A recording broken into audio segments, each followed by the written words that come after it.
Bienvenue sur MCO, la chaîne qui vous parle de pédagogie vue sous les prismes de l'évaluation et des outils numériques. Dans cette vidéo, on va parler curriculum. Qu'est-ce que c'est? C'est quoi la différence avec le fameux programme, le sacro-saint programme? Et on va voir que c'est quelque chose, une notion qui fait beaucoup de sens et qui peut être extrêmement utile pour les enseignants, même si c'est vrai, on en entend très rarement parler.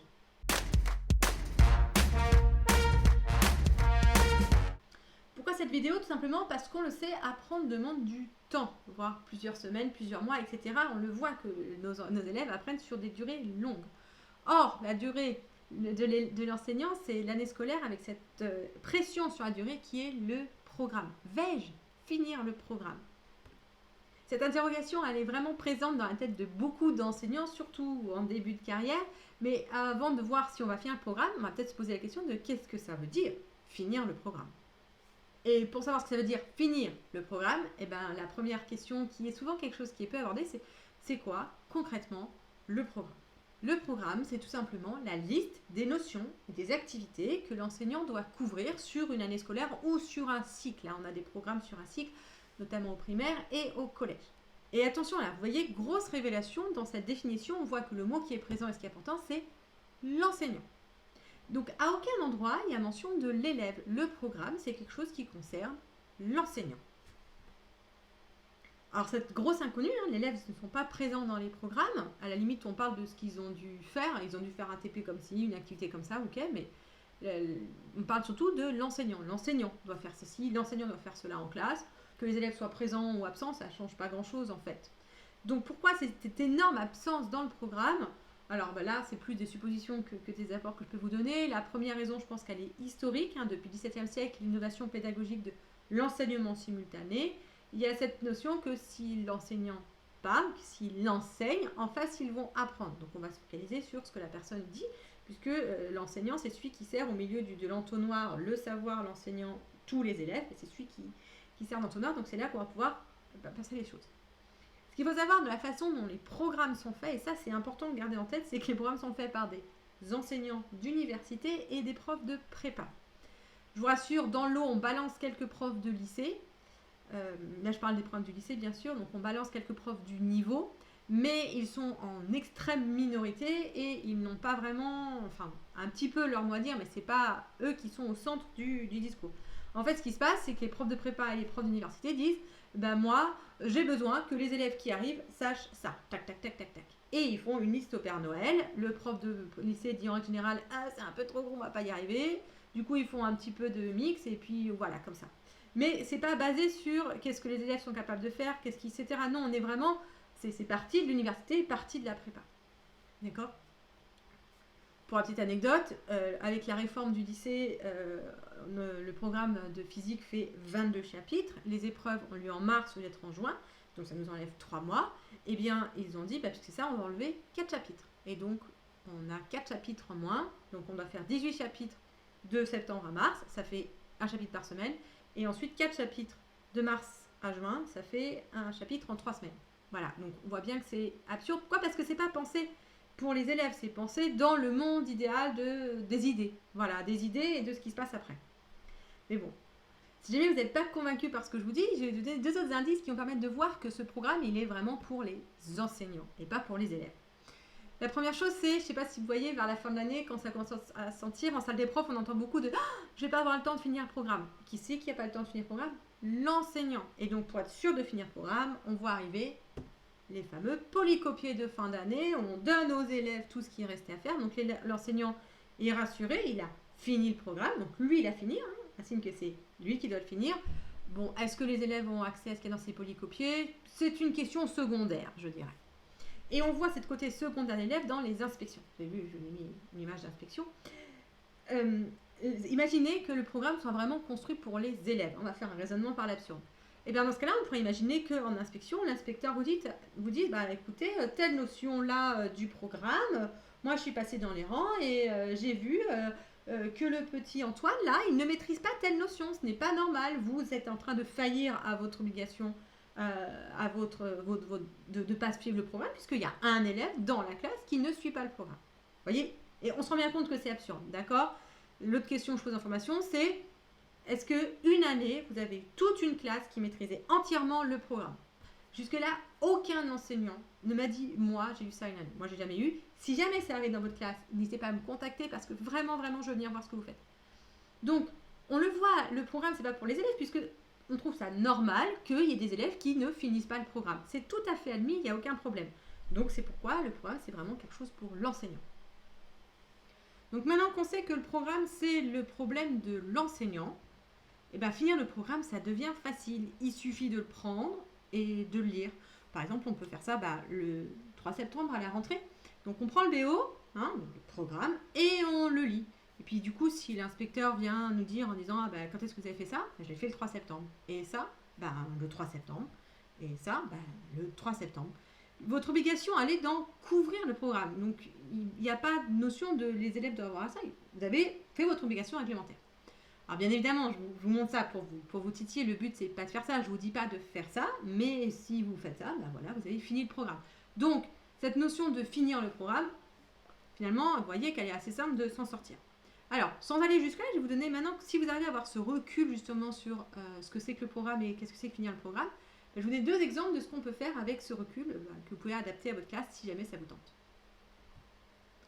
Donc, la première idée, c'est un collègue qui l'a donné, c'est Olivier Sauret pour avoir son nom. Et qu'est-ce qu'il faisait? Il était en collège.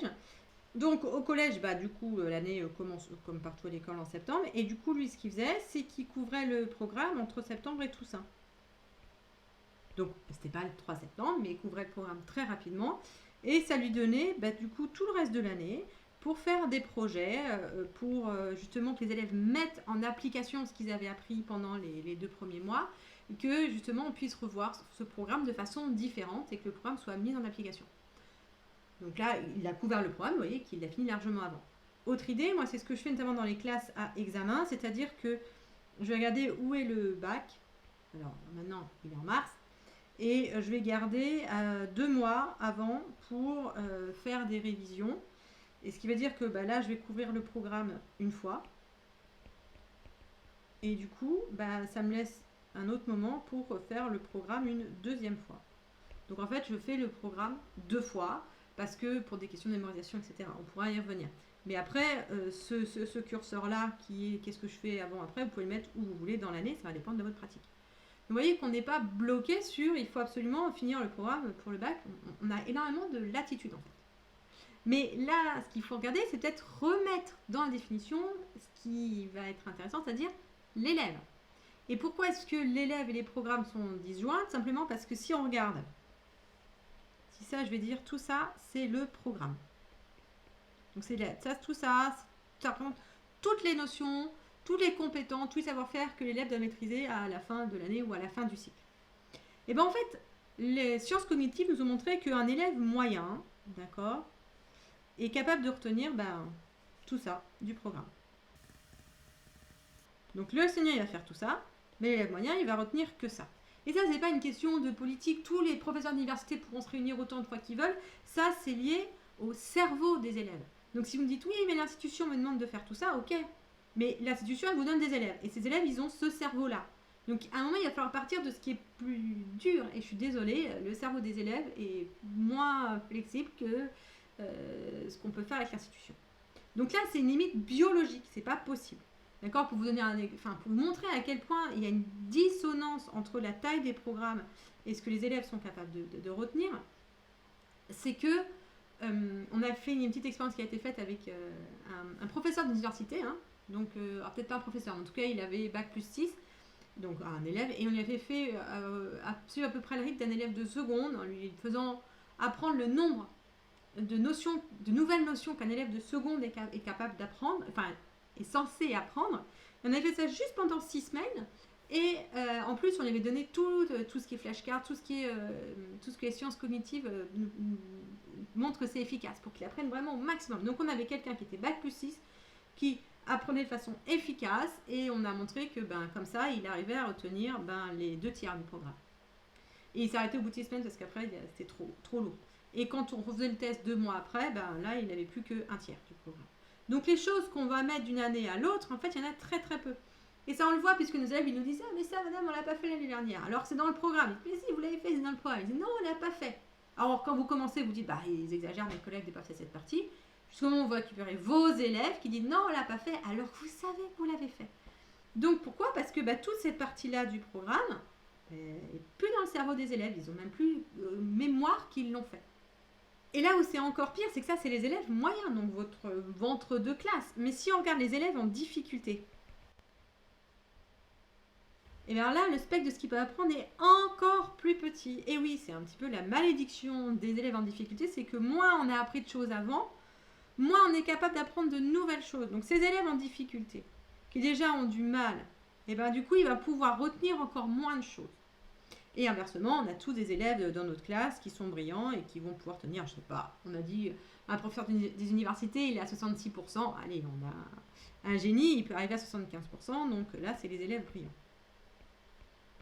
Et même un élève brillant, on voit bien qu'il n'est pas capable de saisir l'entièreté du programme. Une fois fait ce constat, regardons ce qui se passe traditionnellement dans la salle de classe. Le prof fait son programme sur l'année. Les élèves sont capables de retenir soit ça, soit ça, soit ça. Et donc, ils vont retenir des choses au hasard, soit un petit peu là, puis un peu là, puis un petit peu là. Et ça va dépendre d'énormément de facteurs. Est-ce que le cours, par exemple, ils vont tenir plus les notions qui sont vues dans le cours du mardi de 10 à 11 que celui de vendredi de 5 à 6? Est-ce que ce qui s'est passé à la maison? Est-ce que le prof a fait des blagues, etc. Donc, en fait, ce qu'ils vont retenir va dépendre d'énormément de facteurs. Alors bien sûr, quand le prof fait la même chose plusieurs fois, il y a plus de chances qu'il le retienne. Mais déjà, il faut qu'il remarque qu'il l'a fait plusieurs fois, il faut qu'il voit que c'est toujours la même chose, parce que s'ils ont vraiment trop de difficultés, eux, ils vont voir des choses différentes à chaque fois. Donc le problème, c'est que du coup, la façon dont c'est implémenté là-dedans, c'est tout simplement, on va dire, plus ou moins le hasard qui décide. Alors, bien sûr, le prof essaie de faire plusieurs fois, mais globalement, c'est quand même pas quelque chose qui est réfléchi en avance. Le problème de ça, c'est que ça va introduire deux problèmes. Le premier problème, c'est que ce n'est pas forcément les bonnes choses que les élèves vont retenir. Et s'ils vont tenir votre blague sur une partie pas importante du cours, alors que la partie pas importante du cours qu'elle a, ils ne la retiennent pas, et donc c'est comme ça qu'on crée les lacunes. Parce qu'on voit bien, c'est pas très grave si les élèves ne retiennent pas tout le programme, il y a des parties qui sont plus importantes et sur lesquelles on ne peut pas passer en fait. Et en plus, comme ils ne vont pas choper les mêmes choses, même deux élèves moyens, un il va choper ça et l'autre il va choper ça, et on introduit dans la classe de l'hétérogénéité. Alors, ce n'est pas forcément une mauvaise chose si on sait l'instrumenter. Donc, si vous voulez des pistes sur comment gérer l'hétérogénéité dans une classe, n'hésitez pas à aller voir mes autres vidéos puisque j'en parle. Bon, ces deux choses-là, ça pose des problèmes. Donc, il va falloir inventer un outil pour aller un peu plus loin. L'outil institutionnel qu'on nous propose, j'espère, vous voyez là où je veux en venir, c'est cette notion de socle commun. On va dire, du coup, tout le monde va reprendre les mêmes choses. Comme ça, on est sûr que tout le monde l'a. Alors, on peut aller un peu plus loin avec la notion de socle commun et aller justement sur cette notion de curriculum. Donc, on va introduire cette notion de curriculum. On se rappelle, le programme, il est centré sur l'enseignant, c'est ce dont l'enseignant doit parler. Le curriculum va être centré sur l'élève. C'est ce que l'élève doit maîtriser à la fin de l'année ou à la fin du cycle. D'accord ? Le curriculum est centré sur l'élève. Comme le curriculum est centré sur l'élève, si on veut voir si le curriculum est rempli, il va falloir regarder si les apprentissages sont là au niveau des élèves. Ce qui introduit forcément une évaluation au niveau des élèves, une évaluation des apprentissages. Pour voir cette différence entre l'évaluation des apprentissages et l'évaluation des performances, qui est plus proche de ce qu'on appelle l'évaluation dite classique, je vous laisse aller voir cette vidéo-là qui vous l'explique. Bon, ça c'est bien joli à dire, mais la question c'est comment est-ce qu'on passe de l'un à l'autre. Et là, il y a vraiment le nerf de la guerre en quelque sorte. Alors pour faire ce curriculum, pour l'établir, il y a quelques petites idées à avoir en tête. Le premier, c'est que ce curriculum est plus léger. Bien sûr, on a dit le programme il couvre tout ça, le curriculum c'est juste une petite partie. Donc forcément, c'est juste une petite partie du programme. C'est pas tout. On part de ce dont l'élève est capable de maîtriser et pas ce qu'on voudrait qu'il maîtrise dans un monde idéal. Deuxième chose, il est contextualisé. Ça va dépendre de votre établissement parce que ça va dépendre de vos élèves que vous avez en face et on n'a pas les mêmes élèves dans les mêmes établissements. Donc, quand vous changez d'établissement, il va falloir changer votre curriculum. À noter qu'idéalement, ce curriculum pourrait être fait en équipe d'établissement. D'accord ? Moi, j'accompagne les établissements qui font leur curriculum ensemble. Donc, si vous arrivez dans un établissement où il y a déjà un curriculum qui existe, servez-vous-en, c'est parfait, vos collègues ont déjà fait le boulot et en plus c'est adapté déjà aux élèves que vous allez avoir, donc ça c'est vraiment le cas idéal et si ce n'est pas le cas, il va falloir aller retourner en faire un. Enfin, dernière chose que je vous conseille, c'est de décliner ce curriculum en objectif d'apprentissage, c'est-à-dire se poser la question, qu'est-ce que je veux que mes élèves maîtrisent à la fin de l'année ou à la fin du cycle, et enfin plutôt à la fin de l'année, et de les décliner en objectifs explicites avec des noms pour savoir combien il y en a, être sûr qu'il n'y en a pas trop, et ça va aussi vous simplifier plus tard l'évaluation. Voilà ce que j'avais à vous dire sur le curriculum. Qu'est-ce que c'est? Comprendre cette notion, ce lien avec le programme, pour vous aider à commencer à évaluer les apprentissages. Il va falloir commencer par prioriser, et donc la première étape, c'est de construire ce curriculum.